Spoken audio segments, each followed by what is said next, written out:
you use the Senate of the Republic of the Philippines, no, para maging ano tawag diyan, para maging instrumento na gipitin ng mga kalaban ng administrasyon. At ang isa pang nakakasuka, yung talagang lantaran ng sabuatan ng mga dilawan, ng mga loyalista at CPP-NPA, no? Tingin nyo ba, miski kayo'y magsabuatan na yan, makukuha nyo ang suporta ng taong bayan? Nagsabuatan na nga kayo. Ang latest survey, nangunguna pa rin, 33%. Si Inday Sara, kung magkaka-eleksyon na yun, siya maging presidente. At ang pinakamalapit na kanyang katunggali ay 15%, kalahati lamang.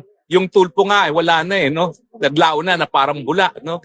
So, ibig sabihin yan, magsama-sama man kayo, wala pa rin mangyayari sa inyo dahil alam ng taong bayan na ikaw, by rules, nakakadiri ka kasi madali ka magmalinis.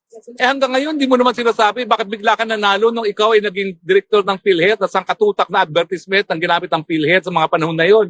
Huwag mo sabihin di mo ginamit talaga ang pera ng PhilHealth para ikay manalo sa eleksyon na yon, ha? Ay, nako. Tapos, ang nakakabuhisit talaga dito sa mga dilawan, akala mo kung sino na sila lang yung malinis.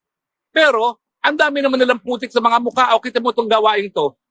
Gawain ba ng matinong tao yan na magtatanim ebidensya, tanim testigo, para lang magipit ang isang tao na walang kasalanan?